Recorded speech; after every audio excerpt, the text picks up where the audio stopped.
We'll just have this as bloopers. I Steph, love it. thanks so much for coming. Thank you for having me. So as I was telling you before, this podcast, we made this to create a community in Toronto so we can help other creatives and actually to find out if Toronto, if the city does actually have a creative community, a supportive creative community. Because when I was starting out as a photographer, a lot of people told me that it's not. And for my experience, it was like half and half. A lot of people supported me, and without their help, I wouldn't be where I am. A lot of people didn't. They were just like, hey, I'm busy, I'm trying to get clients, I don't want to deal with it. So basically, I want to interview a lot of creatives from different disciplines and just to find out how their experience was. So thanks for sharing your story. Yes, thank you for having me. I'm excited. All right. So why don't we start with giving your background a little bit. Yeah. So let's talk about, I know you're a dancer, established dancer, but talk about how you got started. Wow. Well, I've been dancing since I was 3 years old. My parents put me in just your regular dance class studio, when your kid becomes old enough to walk and, you want to send them away to like have a hobby. Like maybe. But were you interested in that at all, or they just kind of pushed you into it? Honestly, I don't know. I was 3. You're gonna hear stories know. like were you like one of those girls who were dancing and then just when the music was on? I really liked like watching like the Disney Channel or like Nickelodeon and stuff, and I would watch like Hannah Montana or what was before that?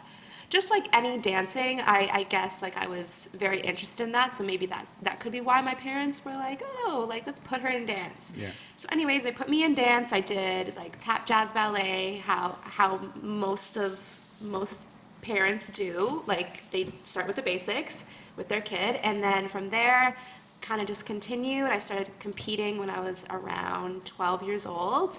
So from 3 to 12? So when I was 3, and then from 12, I was just doing dance recreationally. I was doing like tap, jazz, ballet, hip hop, acro, just your basic At this styles. point, would you say you were pretty like you're not an amateur anymore at 12? No, right? no, I'm not an amateur anymore. Yeah. I was doing my exams because sometimes in ballet you can, in order to move up a level, you have to do exams. Same thing with tap and jazz. And then with that, my teachers decided that I was ready to do a competition. So that means going into a group where you'll create a dance and then they'll compete it against other studios. So that's what happened when I was around 11 or 12, and then from Sorry, there. Steph, what does the competition look like? Like, is it like do they have some sort of like parameters they measure you on? Yeah, so basically, each studio is different in what they decide like what the levels are. So they'll be like, your beginner levels will be like mini or junior. Every studio is different in the way that they name them. And then, you have your inter, and then your seniors or your more advanced and older crowd. They usually go by age and level combined. When you're a novice, that means like you're new and you've never done it before. So my first year of competition, I was a novice. I was in all novice groups. Like I had a novice solo, I was in a novice large group, small group, whatever, with other novice people, right? And then But do they like what is the testing like? Like, do you have to do certain moves or? Yeah, you have to have like a certain level. Like when I was 12, I was considered an inter at that point. Okay. So you need to know how to do a pirouette, A pirouette? A pirouette. That's like a turn. You need to know how to do like single, double, triple. Like there's certain things. The standard, I guess I'm trying to say. But the standard is different for every studio, depending on like how long they've been around. So an inter at one studio would maybe not be the same as inter at another studio, or it could be, right? It's more fair if it is. Yeah. But yeah, so you have to be at a certain level in order, and they have to kind of basically look at you and say, okay, is she ready to take on this? Okay, let's bring her in. Let's maybe have her do 3 dances. Maybe the next year, okay, maybe she can handle a solo, and then give the person that, and then as you go along, you depending on how much money your parents have, or like how much money you can like put into your factor, career. right? That is a factor, yes. So there's a lot of, dancers that will be very talented, but still be doing like 3, 4, 5 routines because, their family can't afford it. I mean, like, I definitely came from that sort of background too. I had to pick and choose. My family was always like, Steph, you can only do this amount. And I'm like, no, I want to do it all. But like money is a factor. Of course. So That's in any discipline. Like, it helps you a lot. Yeah. So how was that? Like, how was the testing like? Like, were you, like, what happened? Like, what were the results? So basically, I remember that I expressed interest in wanting to be a part of the competitive group. I was so excited. I was like, I want to dance with my friends. I want to be in competition. I want to do all that stuff. So my parents told the studio owner, and then over time she watched me, like over the year that I was interested. And then the next year she was like, okay, let's put you in like the tap, jazz, and ballet novice groups because you're new and you'll be a part of the novice group, right? So that's what happened, and then And you were 13 at this point? I was like 12 or 13, 12. basically. Yeah, Wow, actually. that's very young. Yeah. So it was a lot to handle at first. It was it was hard for me because I wasn't used to that type of like discipline and behavior. You know, like my teachers were very tough on me. That's crazy. So talk Yeah. about that. So what was the discipline like? Like, what was required of you? So what was required of me, I had to, so when you're in competition, you are required to take like certain levels of classes. So instead of going to your studio and signing up for tap, jazz, and ballet, it's a requirement to take tap, jazz, and ballet a certain amount of times a week. And then it's required for you to be in your like choreography class. And this is different depending on your studio, but that's like the general model of it. And are we talking like 3 days a week, 5 days a week? What are I we, was 2 at the days? studio almost like 4 or 5 days a week. You know, the hours would vary, but it would be sometimes I would come home from school, like quickly eat and then go right to dance until 9:30 p.m. Oh, wow. Right? So that's like, I mean, generally maybe like 4 hours sometimes, like back to back to back to back, right? That's pretty, like, I would say, because, like, you know, if you look at other like discipline like sports, because a lot of Yeah. people, like, if they want to be like make it to the Olympics, Yeah. that's like the same kind of discipline you're going through. Like, you're coming Yeah, home and from I'm school, 12. like, And I'm like, what the heck is going on with life? I don't but even you know. were like, you were enjoying it at the time, I'm guessing. Of I was course. enjoying it. I was Yeah. happy that I was in competition. But I was also a very shy and introverted kid. So I knew I wanted this, but I was very much like, am I meant to be here? I'm shy. All these other girls are not shy. You know? So explain that. What do you mean? The other girls were not shy, but you were shy. Yeah, So so- how is that? Like what do you mean by that? Yeah, so like when I was coming into competition, it was my first year. I'm a very shy kid already. I was very introverted as a child. That's just how I was, and kind of still like how I am today too. It's just a part of me. But I was entering like a group of dancers where some of them were novice and some of them weren't, because it can work like that sometimes. Sometimes people will have done competition before but are in the novice group because maybe they just need to be there for one more year based on their level. You know what I mean? Yeah. But like, were they talking more? Like what? Yeah, like people were talking more. There was lots of like clickiness sometimes. What do you mean depending- clickiness? Like Like with girls and stuff, like they would, come in as a group or like. they already have an established Yeah, friend? already have like an established connection with people, and when you're that age, you're still trying to figure out who you are. So not everyone is the nicest, and here I am. I don't know how to talk to these new people. I'm so shy, and they've already got established groups. So I was like, oh shit, like I'm here alone. Like what the heck? You know what I mean? But Kids then, can be like really mean sometimes. yeah, kids can be mean, and I never experienced any sort of like bullying or meanness, anything in that did. sense. Yeah, in those early days in my competitive classes, in my everyday life, school, different story. But But in school you did, like on your like. absolutely, Oh, yeah. yeah, and I mean, who doesn't? I thought for some reason, I guess I was wrong. Yeah. I thought for some reason it was more prevalent among men, like feeling the bullies. But it's you're saying it's equal. Yeah, yeah, for sure, especially as like a young girl, like Yeah. there is a lot of like just cattiness and comparison in general, because when you're trying to figure out who you are, it's a hard journey, and it's a lot to like handle when you're going through puberty and On top of other stuff. yeah, on top of other stuff. So in school, it was definitely a struggle, especially with other girls too. That was a big thing for me. So that when I went to dance, it was kind of like my safe space, but I was still shy, but I felt safe. I felt good there, and I knew that that was the place for me. I just didn't know how to, I didn't know what my voice was yet, Okay. you know? So how long were you in this program for? The competitive one, Yeah. competition. So I competed until I was 17. So you basically compete up until you graduate high school, and then usually you'll either go off and pursue dance, or you'll go to school, or whatever your path is, or whatever you want to take. Because technically, even though you're in competition, it is recreational. It's an extra thing. You don't have to do this, right? So many dancers will go to university or college and pursue something completely different, right? And then other people, like myself, will pursue dancing, or they'll pursue teaching. A lot of the girls that I used to dance with teach at studios, become like the teachers that we had. Very similar to me, I taught at the studio that I grew up at up until like 2 years ago. So I have a really long relationship with that studio as well.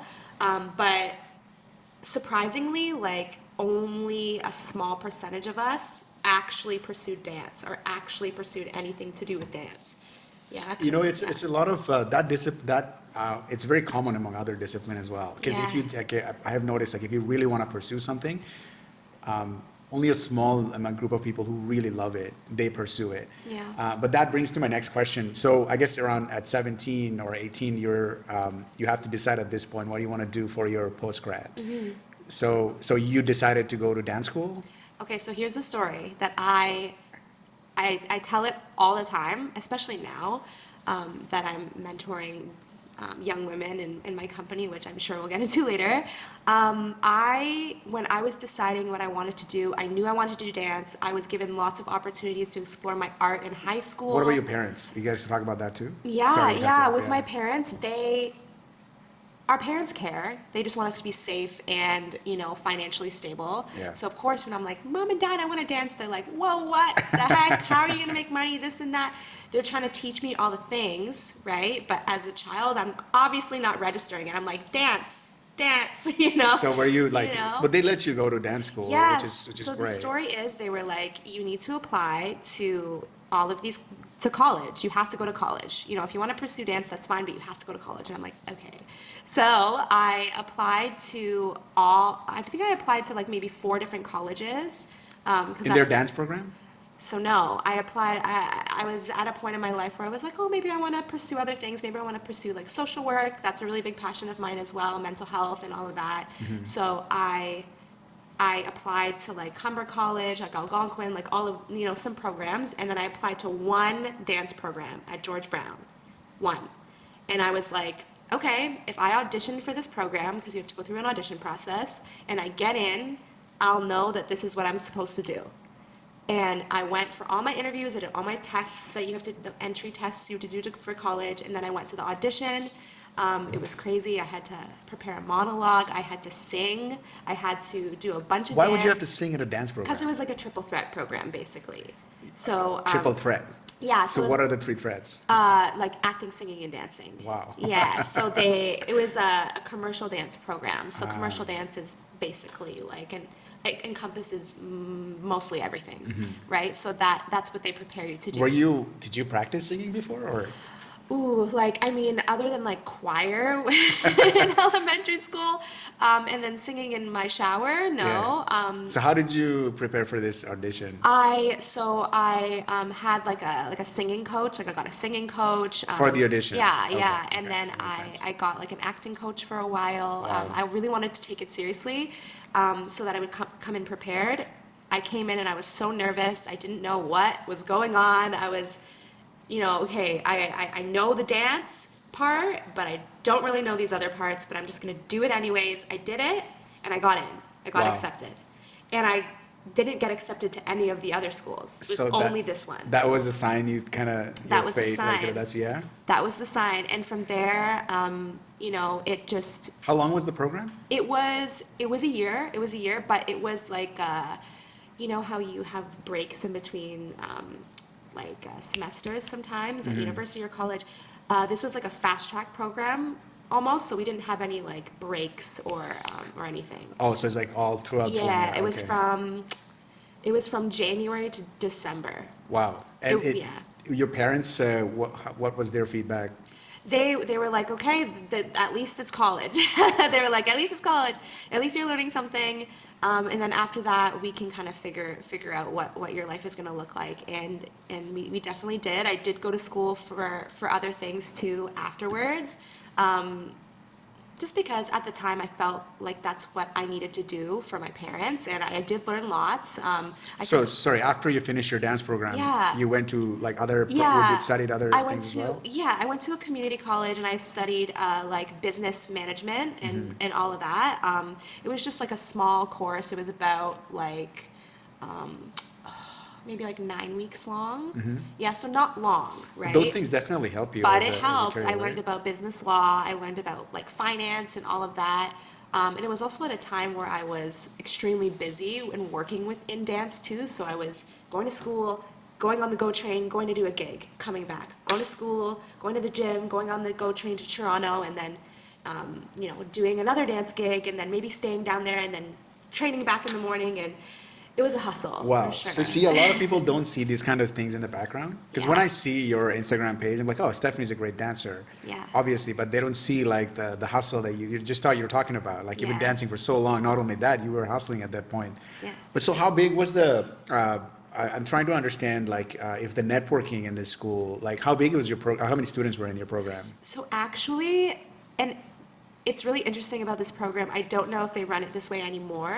I have lots of students that are doing the program that I did, which is actually really cool. But they structured it very practical. It was maybe like 10% book work, 90% were in the studio. We were in the studio hours and hours and hours a day. And we were studying like acting, singing, and dancing in all styles, ballet, hip hop, jazz, modern, everything. So And how many hours, like on average? like we again the same as competition, like maybe between like 4 to 8 hours a day in the Physically studio. tolling too, right? Yes. Because Yes. if you're like studying like in a library, because I studied business, if you Yeah. study in a library 4 hours a day, it's not the same as if you're dancing 4 hours a day. Yeah, no, it's not the It's same. like, Yeah, it was definitely an interesting time because I'm also, trying to figure out what it's like to like live on my own. I'm living on my own for the first oh, time you were like, you now. moved out at this point? Yeah, I moved out at this point. I was living with roommates that were in my program. That thankfully we were able to like make that happen. And I'm kind of focused on figuring out what it's like to live by myself. And I'm going to this new school, and I'm experiencing these things I've never experienced before. So it was a lot back then. It was a lot to navigate. Yeah. But now I look back at that time and I'm like, It's that was nothing. nothing. But going back to that, so how Yeah. big was your program? Sorry, like, Sorry, how big was my program? There was less than 20 people. okay. And are you still in touch with all of them? Not all of them, but and some of them have gone on to do other things. I know that one of the girls runs her own studio in Sarnia, which is really cool. But there's only two of us that really do anything in the teaching and dancing world, like down here. Me and my good friend Derek. He also runs a bunch of classes. He has his own program. He's actually the captain of the Raptors, like, they don't call it the dance pack anymore because they call it a North Side crew. He's the captain of the North Side crew. So I heard that too, because I have a couple Yeah. of friends who were in the dance pack Yeah. at the time when it was actually called dance pack. Yeah, yeah. Is there any, like, I'm curious, was there any particular reason why they changed it? Probably just to be more inclusive. Oh, okay. Yeah, Is defi- dance pack not inclusive? So the dance pack was mainly geared towards women. So it was only women on the team. And then when they decided to make it North Side crew, I mean, like, I'm not part of that, so I don't know exactly why, but I imagine that it was just to be more inclusive and to have, Like males dancing? yeah, a more But well-rounded dance crew. But right? pack could be male too. Yeah, Are packs only used for sure. females? Like, Yeah. Well, I mean, I guess Pack that's of a good females, way. like, That's yeah. that's a way to think about it. But I think there was a lot of things behind the scenes too. Maybe they were They just wanted like a wanting to rebrand, maybe. rebrand. Yeah, but we will never know because we are not a part of those decisions. But I actually, when I watch the Raptors and the Northside crew, I look and I see Derek and I see a lot of my friends and a lot of dancers that I look up to, and I'm like, I'm so happy that this is happening because I know what it's like to be a part of a cheerleading team. I was a part of the Argos for 3-4 years. No way. Yeah, I was a part of. I stopped in 2015, I think. So is that like a, so is it like going into like a cheerleading team? Is that like part of like the career path that a lot of dancers take? So basically, just at the time when I was auditioning, it was actually my first audition out of college. I didn't end up getting it the first year that I auditioned, but that's a story for later. But it was, I really wanted to put myself in the audition like space, because that's what we're here to do. We go to school or whatever, and we get thrusted into the industry. You have to audition, you have to submit, or else you're not going to get a job. You're not going to get paid. You're not going to be able to get paid to do dance. Well, what are the, You know? so a couple of things, Steph. It's interesting that you said only a very few people from your program were pursuing professional dance. Dennis, he actually went to a film program, and he Nice. said the same thing to me, that Yeah. if so anybody who's listening or watching, Dennis is one of our video camera crew. He said the same thing, that he's from his program, only like a Yeah. very small percentage of people are actually pursuing full-time, filmmaking. But so why do you think that is? Why do you think that? Yeah, like only soccer, like you go to school and then you kind of get ready for a professional Yeah. artistic life, and then you just kind of shy away from it. Right. Only like a very small portion actually do it. Is it Yeah. like they don't want to struggle? I don't think it's that they don't want to struggle. I think that you go through these programs and you see what the industry actually requires of you, and it's an internal thing. At least it was for me. I had always, back then I had the thought, is this truly meant for me? Is this really what I'm supposed to be doing? This is very difficult. Like, I'm auditioning for so many things. I'm seeing so many no's, so many rejections, and that is part of the reason why I'm here today. I've created my own path, but I had to figure that out, right? Sometimes people will get overwhelmed and they'll go and do other things, or maybe their life will take them somewhere else. Maybe they get married, have kids, maybe that's what they want. Maybe they wanted to just see what being a part of a dance program was going to be like, Just to try it out. Just to try see it if out. If it's for me. Everyone has different goals and different ways that they picture their life to be. So when they see what this industry is actually like and what it requires and how much energy, time, dedication it takes, it forces you to take a look, and you're like, okay, is this what I want my life to look like? What do I want my life to look like? And that can lead you to so many different paths. Do you think it would be better that if you had that information after you graduated, Steph? Like, what if you had that information before? Yeah. Like, before you got into the program, it's like, hey, This is Steph. why I do what I do today. It's like, hey, Steph, you're getting into this program, Yeah, but I just got to so tell you you know. that it's going to be a It's storm. going to be hard. Yeah, just so you know. And that's part of the reason why I started my own company, to tell people the truth about what can happen and what this space is actually like. Because when I was alone just trying to figure it out, I was also dealing with so many other things, life things, family things, just life things. Yeah. You know what I mean? So if I had someone to lean on, or a mentor, or someone to talk to about it, because I didn't have a lot of people around me that were doing what I wanted to do anyways, right? Yes, I had friends, but they're all on their own path. And also, they're like the similar experiences you are. Like, you need Yeah. someone like who's been through that. You need someone to lean on, yeah. Absolutely. So Yeah. if you guys need a mentor, hit up Stephanie. Okay, so going back to the different career paths. So I guess the dance, the cheerleading was one side. I guess at this point you were auditioning for anything. Is that safe I to was say? just auditioning for anything. Anything, I was okay. anything. And then I remember there was this one time where I auditioned for this theater production where I had to sing in an Irish accent. I thought, there's no way I'm going to get this. I got it. And I was like, Wow. Okay. Did you practice Irish accent? I contacted my old singing coach from college. I was like, listen, this is what I got to do. Can you help me? And she was like, yes, we can help you. So she helped me. I was able to do all of that. It was scary. I was like, I don't know what I'm doing. I kind of want to know now what the Irish accent is. What did you have, like? What is that like? What do you have to do like? Oh my gosh, it was like singing in a certain in a certain in I don't know. I don't really sing anymore, so I don't really know like what the terms are. But like, you know, when you say a word differently, Yeah. you know, you say, you know, or a sentence differently. Like, I'm going to the store. I'm going to the store. You know, like just okay. different way of saying it and a different like inflection. It was very difficult. I struggled a lot. And did I do my best? Yes. Was it the best? Probably not. but I did my best, and it was an experience that I had, But you got the job. and I got it. Yeah. I did it. It was like 2 shows.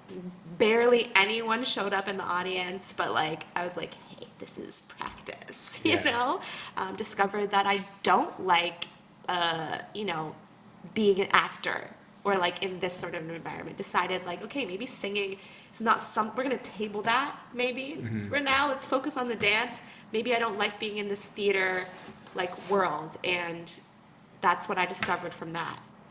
Just trying to figure out what environment was best for me. Yeah. With You the know?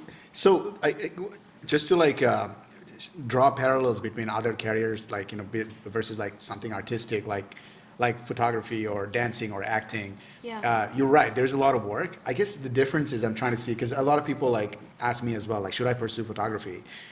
Should I go to a photography school? And I tell them you can. It will help you, but at the same time, as you said, like once you graduate, it's not like just because you have a photography diploma or a degree, it's not going to give you like a job. You got to hustle. You got to hustle your ass off. But if you're studying business or like something else that are comparatively safe, you still have to hustle. The only difference is as you're hustling, like if you, let's say you study business or science or something else, you still have to hustle, especially in the first stage of your career, but you're getting you're getting paid certain amount. That's the difference. Like, cause I feel like the hustle part is the same, but on the other side, there's a little bit of safety. Cause at this point, I'm guessing you don't have a steady paycheck at No. you're just like looking for any audition. Right. At this point, I'm like, okay. I was teaching at my studio, but I mean, like, at that point, I was working for like $20 an hour, and I'm only teaching 3 hours a week. You know what I mean? My paychecks are looking skinny, you know. But it's like I had to learn that with my experience, like I would get paid more and whatever. But like that was the only steady thing. So I was hustling. I was going to every audition. I'm like, I have no option. I have no other option. There is no option to fail, right? Did you at any point think about moving anywhere else outside of Toronto? Like to like a Like different anywhere, country? like yeah. I don't want to like lead on. Like I guess a lot of dancers, they're like, oh, New York or like Yeah, LA or like yeah. London.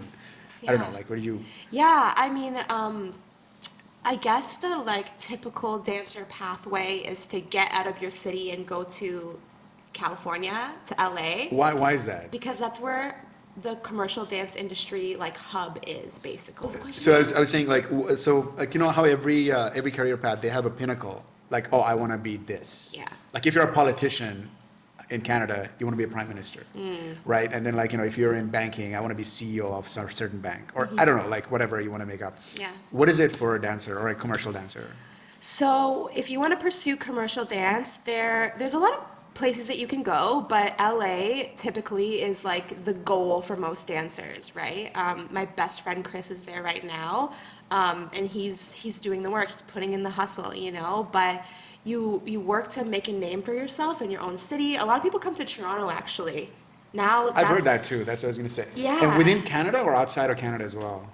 From outside of... I would say like within Canada, but I mean, I just haven't met like people that have come from other countries to Toronto to pursue dance, because out here I would say like there's a lot more opportunity like in film, and there's starting to be more opportunity with like backup dancing for artists, music videos and stuff like that are more at a higher pay scale, but there didn't always used to be. And that's where the hustling happens for most of us. We get in this cycle of doing videos, photo shoots, this, exchanges, you know, not getting paid as much as you want to be because you eventually want to be on stage with Beyonce, but we can't be on stage with Beyonce right now. So is that the pinnacle? Like the backup dancer for Beyonce or Kind J-Lo of, is yeah. like, it's a commercial dancing I mean, pinnacle? at least like with the people that I'm surrounded by, most people want to be a part of, you know, backup dancing for artists. Like, for example, really big example is the Super Bowl performance. I don't know if you Yeah. guys watched that. Of course. And did you see like Rihanna and all those dancers? Yeah. So that part of that That group? would have been a dream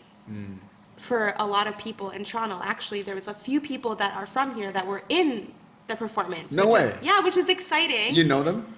Know of them, yeah. Oh, yeah. so like what was their career path like?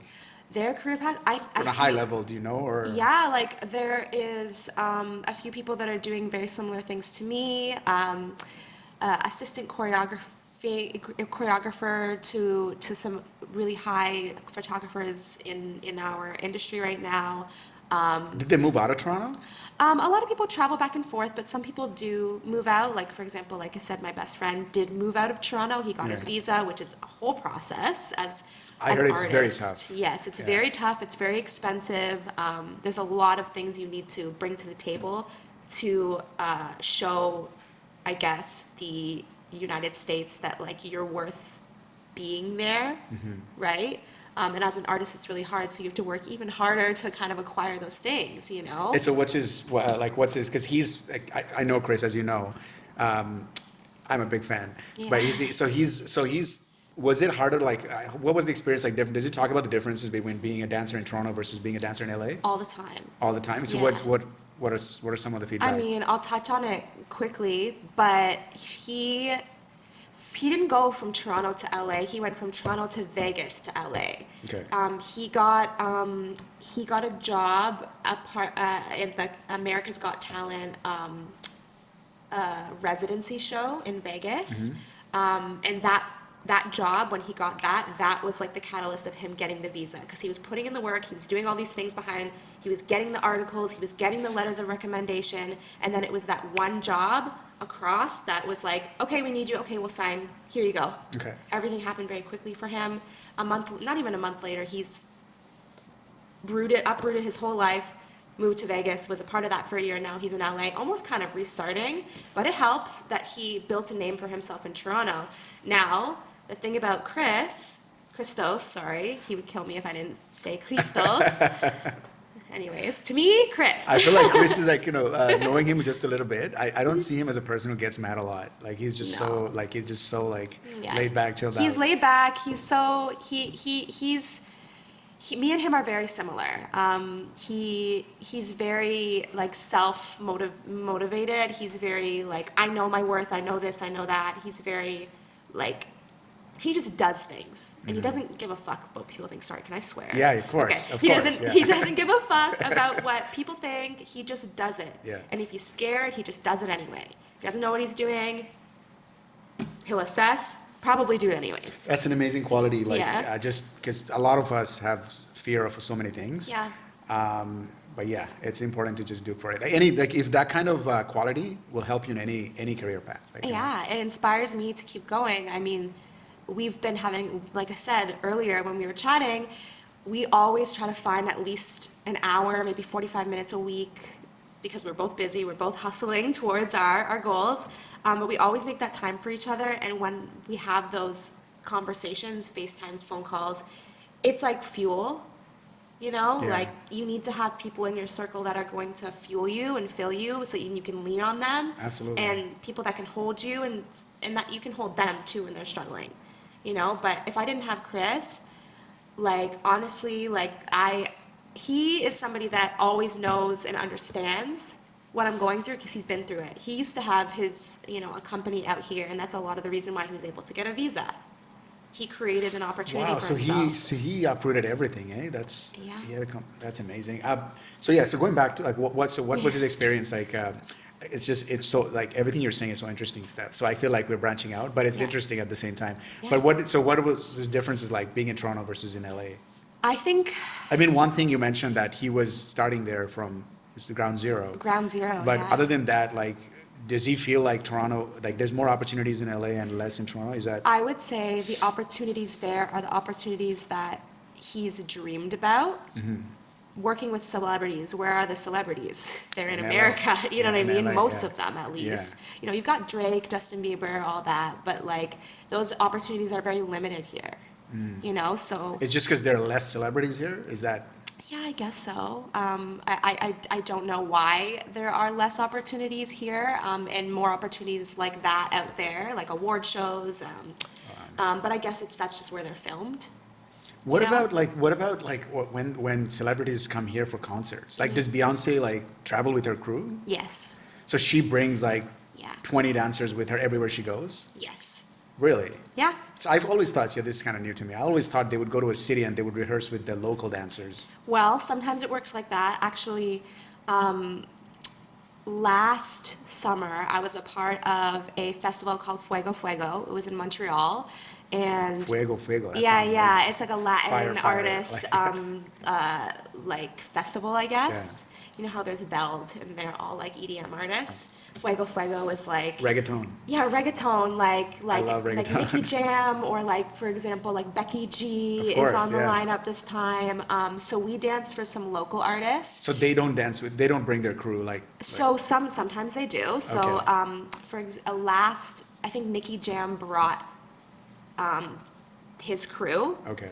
You know what I mean? Yeah. From because they're like touring all around Yeah. already. This is just a stop on the way, you Yeah. know. And then we danced with some local artists, and then there was some artists that had that had hired locally, and do it that way. But it really just depends. How much time do they give you? Like, It depends. Actually, for that opportunity specifically, I had to learn everything from a video, and then travel down, have one rehearsal, and then on the stage. how long did they give you for the video? To learn it. Yeah. I think I had about like 3 weeks to learn it. Okay, Well, so it's there was a few wasn't- different yeah. videos. I actually had choreography there too, which was kind of nice to have put that on my resume. Nice. But they gave me a substantial amount of time, luckily. But there's not always going to be time like that. Sometimes, you know, an artist will hire like very quickly. Okay, I need these dancers. This is the amount I'm paying, and the show is this. Okay, figure it out. You know, if the paycheck is really nice, you know, more inclined to figure it out quickly, right? But yeah, we had time, but I was the only one from Toronto that was traveling in, right? So like my preparation looked a lot different because they're rehearsing together All the and come time. all the time. Yeah. For me, I'm learning from the videos. We have one 45-minute rehearsal the day before, and then we have one tech to just block it, and then we're there on the stage. So as a dancer, like you need to know and understand that those things are going to happen. So you have to be prepared for it. You have to know how to learn from a video. That's something that we all learned in the pandemic. All of us dancers were dancing on Zoom, right? We're learning from videos. That's just how it is. Because no one wants to pay for like a studio space if they don't need to. Run a rehearsal in a studio if they don't need to. Right? I could just send my dancers the video. It's so much easier. Do you think it's becoming more and more now prevalent? That Yeah. video. Have you thought about doing like a video like course maybe or? Yeah, the thing is like now post-pandemic, I think that everybody realizes how valuable technology is now and how it can help us, right? So now, whereas before, you know, you would go in person to an audition, right?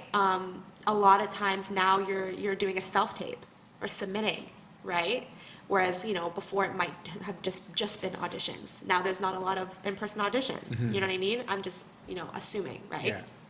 And then, you know, maybe we'll hold this rehearsal on Zoom instead of in the studio because, you know, the artist is somewhere else. You know what I mean? It might just work out like that, right? But we have this tool now, Yeah. right? And then, you know, at least I hope that this is would be the mindset of the artist and the management. Okay, well, I have more money to pay the talent now, right? Sometimes it's like that, sometimes it's not.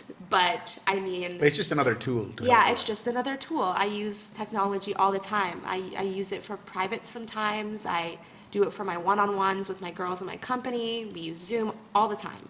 So it really helps. Absolutely. Yeah. So a couple of things, Steph. You did mention paving your own path. Yeah. So I want to talk about that, but before that, Tell us, like, what you've been up to in the last few months or last year. Last year. I guess after the pandemic. Okay, so post-pandemic, well, during the pandemic, I was teaching online a lot. I kind of realized more of my passion is in teaching and choreography, and mentoring. I really love that, right? But Very empowering, isn't it? it's empowering, yeah. It was so great, but I also I know that I'm ready for this stage in my life. I knew I was ready because I had experience in almost every single avenue of this commercial dance industry, and also had a lot of hardship that I can also talk about and have dancers lean on me for, right? Yeah, so Telling them what's real. telling them basically. what's real and not Yeah. sugarcoating anything, and that it might be this, it might be that. Like, this is how it was back then, this is how it is now, at least for me, take it or leave it. You know what I mean? So anyways, post-pandemic, I started my company. It's called The Soul Her Experience, She for short. And yeah, I started with 6 dancers that would take my dropping classes a lot, and had just supported me and assisted me when I had an injury. And I was like, hey, I'm thinking about starting a company, but I don't really know what I'm doing yet. Do you want to just train together like once a week and we'll figure it out? I created a structure, I created contracts. They were like, yes, let's do it. We had a beautiful Wow. exchange. Like, I wasn't getting paid, they're not paying for it because I'm learning. We're all learning together. So we did that for about 4 months. I felt like it was a really good time to expand. Had an audition, season 1 of my company. I think we had about 14 girls. Wow, congrats. Which is, yeah, it was very exciting. And then, But how did that come about? Did you kind of have that in mind, that I'm going to do that, or just as you were pursuing that kind of unlocked? yeah, that I've always known I've wanted to be a teacher, a mentor, have a company of some sort. Team. I always like to be in a team environment. I find I just like I thrive as a leader in like a team environment. You know what I mean? So I always knew that was something I wanted to do. And then when the time came about, it was about September 2021. I just felt that this is the time. This is the pathway. We're doing it, so I started small, then I expanded a little bit more, and then I expanded a little bit more, and then now here we are in a 3rd season. It's been since September 2021, it's 2023 now, and I've learned so much. And it's fun, right, as you're going through this? It's so fun, but I'm also learning that like a lot of it is back end. A lot of it isn't dance. A lot of it isn't creative. A lot of it is planning, structure, finances. That's another thing. And I'm learning a lot as I go along, and the challenges as you excel in your career, they just get harder and harder and harder and harder. But what the difference is now is that I know who I am. I know that this is my path, and I know I'm very clear on my values, and that's that. You know what I mean? Getting to this point was a struggle, though, right? Like, Yeah. like understanding, like, what your path is and Yeah, where your value understanding is. who I am. If I don't know who I am, how am I supposed I to still help don't know people? who I am, but like, Yeah. Yeah, well, that's the first It's an step. ongoing process. That's the first step. I always say, and this is what we talk about in my rehearsals: is who is she? Who do you want to be in 6 months? What do you hope to gain from this program? Like, what version of yourself do you have to step into to have that thing that you want? You want to dance on stage with Beyonce. Okay, what's the version of Steph that dances on stage with Beyonce? What does she do daily? What are her habits like? You know what I mean? And just creating like steps to get to that point, like really embodying that person already. Embodying her, embodying she. That's what she is all about. Yeah. Figuring out who you are in here so you can be clear on your goal. That's beautiful, Steph. I've said like so many people that I follow on Instagram, successful people, they talk about that a lot too. Like, if you want to be someone, act like them. Like, see what they do. Exactly what you just said. Like, Yeah. if you want to be like anything, like, if you want to be like a professional MMA fighter, like, see how much they train like that. If you Shadow want to somebody maybe. Yeah, exactly. Yeah. So going back to this, so it's a good thing that you brought up shadow. It's kind of like segue to our next topic. How was the support for you when you were, and it's kind of like a bit of vague, but when my support is, you mentioned that you didn't have too many mentors? So the thing is I was in the position of being like a mentee and having a mentor, but as an artist, we're all artists here. We're all dancers, we're all choreographers, and with that comes a certain struggle.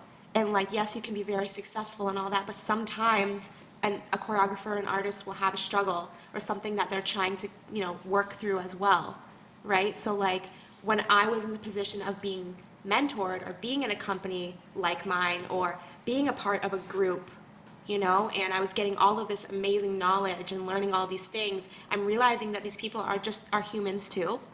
I'm realizing that they also have struggles that they are pushing through, and they're not always going to be sweet, kind, and nice all the time. They're not going to have it together all the time, right?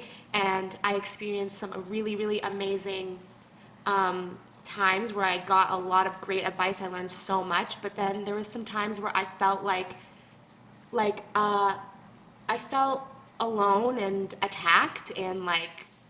Did you actively seek out like advice, like in a Absolutely. And and the great thing about Toronto and what she is like my program is, it's like a training company, teaching you technique and all the things and whatever. And there used to be a lot of that. There used to be a lot of training companies.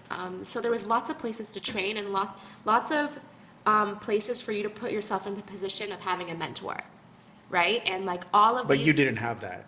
I had that, yeah. You did? Okay. I had that. So what I did is after the Argos, I decided to not go back the year, I think it was 2015, and I was a part of a heels program. I had my very first mentor. Her name was Angela Mahoney Jones now. She taught me everything I know about commercial heels. I started going to her drop-ins, joined her company, eventually became her assistant, eventually became the person who was running her company Instagram page, all of these things, right? I was learning so much. But eventually, it gets to a point in a company where you grow out of it, you want to learn different things and whatever. And that's what happened. I went to another program, was mentored by another choreographer. His name was Hollywood Jade. He actually is the main choreographer for What a Drag cool Race. name, Hollywood Jade. Hollywood Jade, yes. He's the main choreographer for Drag Race Canada. So if you watch Drag Race Canada, I did. I know the winner is Priyanka, Priyanka, the first season winner. So Hollywood is one biggest. of his Priyanka's many choreographers. Ah, okay. Yeah, okay, yeah. So he was one of your mentors as well? Or? Yeah, I learned so much from him, and he's a very busy man. When I was first starting my company, I was like, can we grab coffee? Can I pick your brain? You know what I mean? And that's what I do for a lot of my mentors, and those are just two of them. I have another mentor that's very close to me. Her name's Leah Totten, more in the hip hop world.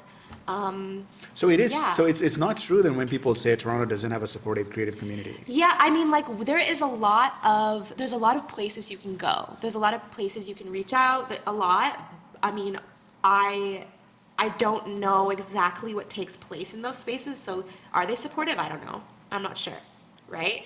I know my environment is safe and supportive because that's one of my main values. I want you to come into my space, feel safe to be yourself, feel safe to train, you know what I mean? Feel safe to not hold back, and know that you're not going to be, reprimanded or yelled at or Judged. Yeah, exactly. Like, it's more starting from inward for me and then outward, but not everyone is like that. Right? And you're going to learn from different environments. Sometimes maybe you need an environment that's going to kick you in the ass, with words. Absolutely. I have a friend that kicked me in the ass with words yesterday. I was like, okay, I needed that.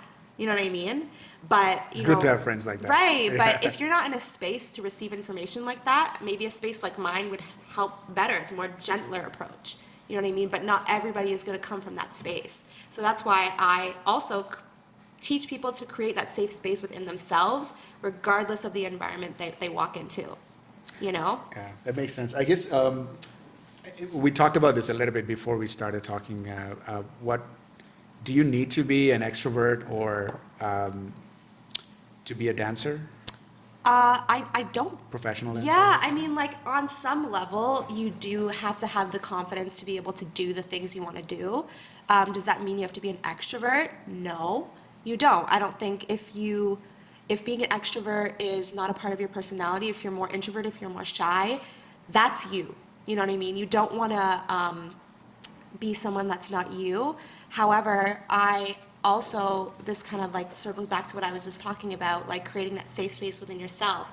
Who do you have, what kind of characteristics or things you have to do to embody a person that is who she is, but still is getting the opportunities, is still putting themselves out there, right? So we have to figure out, okay, like these are the things I want to do, what's required of that? You know, do I need to submit myself for auditions in a certain way? Then I need to submit myself for auditions in a certain way. At the end of the day, it's all about confidence, right? You can be introverted and confident. You know what I mean? Yeah, as long as you know what Yeah. your strengths are and who you are. Yeah. You can, The more you know who you are and what your strengths are and what you need to work on, the more you can align yourself with a path that's right for you. You no, know? that's great that what you're doing with the She program. I love it. It's called She. Yeah, Is I it know. exclusive just for women? No, actually, this year I have one guy in my company, and I get a lot of questions about that Because of the name. because of the name, Yeah, right? yeah. But she is not like a gender to me, like in this sense. She is an energy. She is like What does it stand for again? soul her experience. Soul Heart Experience. Okay. Yeah, actually, the story about how I came up with the name is very funny. Me and Allie, we were talking about Yeah. her. Yeah, Allie Goodbun, one of my really great friends. She's like a baby sister to me. She's actually out in Paris. I'm doing the Moulin Rouge show out there, which is like so insane. I follow her on can't- Instagram. I Yeah, can't it's believe I have a crazy, friend yeah. that's in the Moulin Rouge. That's so great. And actually, she's gonna come in and do a Zoom call with my girls and kind of do a Q&A with them. That's which amazing. is amazing that I can, have that kind of community surrounding me, that I can, we can help each other in that way. And she's so excited to do that. But anyways, we were doing a backup dancing gig in, this is so funny, in 2021. This is how you came up with the name, right? How I came up with the name, yes. I had already decided I wanted to hold a rehearsal with these 6 girls or whatever, but I didn't have a name for the company yet. And me and Allie were driving home. It was like a 4-hour drive home from wherever we were. And I had a rehearsal that night. I was like, okay, Allie, we need to leave at this time because I need to be in the studio this time. But on the ride home, I was like, Allie, I don't have a name for the company. Like, can you help me? Like, let's brainstorm on this drive. And she's like, yeah, sure, because she's really great at that. She's really great at marketing and all that, or coming up with names for things. So we were going back and forth. We were figuring out, well, what do you want it to be about? Like, what is important to you, right? And I'm very connected to my spirituality. I have a meditation practice every day. I journal. I do a lot of like reflection. So having a relationship with like my what feeds my soul is really important. And then I thought, I'm like, okay, well, what about like soul something, right? But like I wanted it to kind of mix with dance, right? So I was like, oh, let's spell it like SOLE, like sole of your foot that you use for dance. And then her, I was like, okay, well, I identify as she, her, I am a woman. You know what I mean? And the company would be mine, so let's just soul her, okay, her. And then I always have thought of my classes and my environments as experiences. I would never call my class just a class because we do a lot of things. We warm up, we practice mindfulness, we do breath work, we do choreography, we do all these things that in a typical class environment you wouldn't. You know what I mean? So it's an experience for everybody. So we kind of came up with a name like that. I'm like, oh my God. So the she. soul is actually, because I thought it was SOUL. Yeah. When you told me it's SOLE, okay. Yeah, Because yeah. obviously it makes sense to dancing. Yeah. That's great. So we were driving back and we kind of came to this realization that, oh my God, like it spells she. And I was like, oh my God, that's perfect. Ah, great.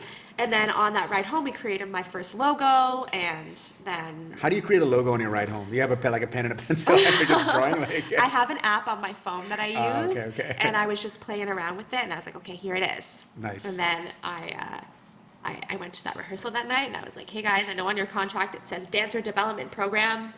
but this is what's called now, so just know that. Nice. So that's kind of the story of that, and then it's just escalated to Yeah, what it is now. it's actually really great what you're doing, Steph, because it kind of goes back to why we were talking about, like, the Toronto creative, like, supportive community. Yeah. So yeah, thank you for doing that for like younger dancers. But what do you think? What else? Like what? So it's, I guess two questions. What do you think our city, as a city or just as a community, we could do to help, like, or foster more sort of creativity in our community? I guess in your case, foster more dancing. Like what can we do to help each other more? I think it just starts with, at least for dance, um, people like, okay, so we all had a hustle, everybody at every level, at every generation, and things were done a certain way in every generation. So the generation above us, it is, if I'm not gonna lie, they were really hard on us, really hard on us. There was a lot of gatekeeping, like, so we had to figure things out on our own, as did they, and as did the generation above them. You know what I mean? Things, just move that way in my industry, right? So within figuring things out for myself, I was like, like what works, what doesn't. Like this didn't work for me. You know what I mean? When I'm asking a choreographer for advice and I'm getting left on red or this and that, and I'm not getting what I need, like that sucks. You know what I mean? So, but what we're moving towards today is a little bit more of a gentler approach. And the thing that I think that we lack, that we could use more of, is just like more, instead of pointing the finger or instead of being like, this is not how you do that, or no answer at all. I think that there should be a little bit more like teaching involved, right? Think of it as a child. Your child doesn't know like that it's not supposed to scream and yell when it doesn't even know how to talk yet. You know what I mean? You have to teach them, okay, like this is how you project as an inside voice, is how you project as an outside voice. And over time you learn, okay, like, when I'm talking to people, I talk like this, and when I'm trying to yell for someone across the room, I can raise my voice. You know what I mean? There's certain ways that your behavior is supposed to be, but you don't know that when you don't know anything, right? Your parent or your caretaker, whoever raises you, has to teach you those things, right, in order for you to register and understand. So the older, more professional or experienced dancers, they can kind of downstream that information to Right, the yeah, I ones? think that, and that's what, like, I mean, what a lot of the reason why I started my company, so that, when dancers have questions, like, I can answer them, you know what I mean? And a lot of teachers are like that, so I'm very thankful to be in a space where, like, all of us in my generation are pretty much like that, you know what I mean? Is there like a page like on Facebook where like people can go and like just ask questions, like Toronto Dancers Group or something like that, or? And is it like, and again, then it comes to like, more complication, because like, when it comes to photography, there are pages like that, but then you will have like, some idiot, like, making some dumb comment. And then, like, it has to be like, it has to be screened. Yeah. And that's another work for you. It's not like Yeah. you don't have enough work, right? Right. But Yeah. how can someone do that? Well, I mean, like I was saying earlier, there's these training programs, right? There's classes, you can choose to have a mentor, all of that. That's where you're gonna get the information, like of course there's Facebook groups, and like, you can go online. We're very lucky to be in an age where now, like, there's TikTok and YouTube, you can look up how to do this. Yeah. And it's probably gonna be there. You know what I mean? We're very lucky to have that, but you can put yourself in the position to be mentored to get that information. You know what I mean? But would I say there's like a Facebook group or a group that you can follow? I'm not sure. I don't know. Because I'm just wondering, like, if somebody's just like starting out, what would they do? Like, I would just within the say community? if you're just starting out, like as a young dancer, let's say you're in my position, you just graduated, college, Program, yeah. right? I think my best advice is just to throw yourself into it. Start going to auditions, start submitting yourself for everything. Start by taking drop-in classes. There's lots of studios around the city that offer varying different levels. Start taking drop-in classes. Start figuring out, what your style is. Start figuring out what areas of dance call to you most. what you like the most, what you feel like, you know, aligns with your path. You know, if you want to be on stage with Beyonce, maybe take some heels classes. Maybe get into hip hop, learn your foundations, right? Maybe learning from Beyonce's dancers. You know, I have a friend that's in LA right now that's working with Aisha Francis, who is one of Beyonce's most like respected and like iconic dancers. Wow. And she runs her own heels programs and stuff. Like she is like the heels queen, right? Heels and queen. yeah, the heels queen. And people travel to train with her, right? Like she taught Beyonce how to do the Bootylicious dance. Wow. That was Aisha Francis, I think. I'm pretty sure it was. And Beyonce was like, hey, I want to know how to dance like you. And she was like, okay. You know, so learning from people like that, people that are in your position that you want to be in. You know what I mean? So aligning yourself with that, but it helps just by just training. Just throw yourself in the training environment, figure out what calls to you, and then from there you can kind of direct your path. You know, do I need to take a training program? Do I want to, you know, brush up on my foundations? Do I maybe want to start, you know, creatively being like a choreographer? Maybe I'm a little bit further along. Maybe I want to pursue that. Maybe I start doing concept videos with my friends. Maybe I start running sessions. So many avenues you can follow. So many avenues you can take, and everyone's journey is going to look different. And I think that that is also the next piece of advice I would say is everything is going to look different depending on like what your love and your path is. You know, like what calls to you is going to be different than what your friend is going to do. Absolutely. It's funny. I was talking to Dennis again, like in the last couple of weeks ago. It was about how when you follow like something like banking or engineering, I keep talking banking because that's my background, or like, you know, engineering or something, there's like a certain like exact steps that you have to follow and you're going to be successful. Yeah. I feel like when you're in the creative side, there's no, as you said, like, you know, like no photographer is going to say do step 1 to 10 and you're going to be successful. Yeah. Because that might not be my same thing as you said for a dancer, a professional dancer, that might not be the case. But Steph, last question before we wrap up. 5 years, if you were to meet Steph 5 years ago, what would you say? Oh my gosh, Steph, 5 years ago, I was 25. What was I doing? Oh, No yes. way, you're 30? I'm 30. I'm about Get to be the 31 in August. No Yeah. way, Yeah. you don't look 30. You're Thank lying, you. you're lying. I'm not lying. Seriously, I'm not trying to flatter you, Steph, but seriously, like. Yes, I'm shocked. I'm 30. Yeah, I mean, me too. I was like, wow, 30, crazy.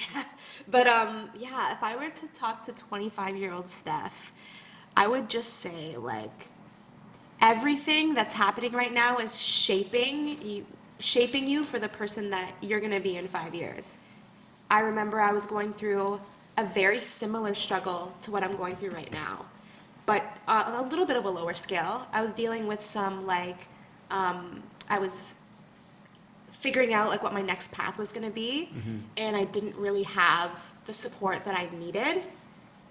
So it was hard for me, right? And I'm at a point now where I'm also in a new era of Steph. But I can look back on those times and be like, you know, I went through that, I overcame that, and I learned from that, right? I learned from that part of my life so much, because if I didn't go through rejection, if I didn't go through my life being shifted from this thing to this thing, I would never be comfortable in feeling uncomfortable. You know, when I feel those feelings, I know I have to sit in them and figure out, okay, like what's my next move? What did this teach me? You know what I mean? And that's where I was back then. Was I freaking out a little bit more? Yeah, I was. I was like, what Everyone the does heck at is going 25. on? I don't know. Is this meant for me? I'm not sure. You know? But I know this is meant for me now. So when I experience struggle like that, I know that it's teaching me something to shift me into closer to that person that I want to embody. You know what I mean? That she inside of me. You know what I mean? I want to be one of the world's like best choreographers. You know what I mean? But I still have to learn. I still have to align myself with the right people, and I'm slowly doing that. Right? This is a part of the journey. I'm a part of a podcast right now. You know, I'm talking about my journey. This is a part of it, right? So, yeah, that's it. Thanks for sharing That's that it. stuff. No, that's great. No, it looks like, you know, you kind of paved your own path. We talked about it. It looks like you kind of did it on your own without Yeah. knowing that you were doing it. Yeah. So congrats on that. Thank you. And thanks for sharing, Steph. Thank you. All right. right, guys, we'll stop it there. That was great, Steph. Yay, thank you so much.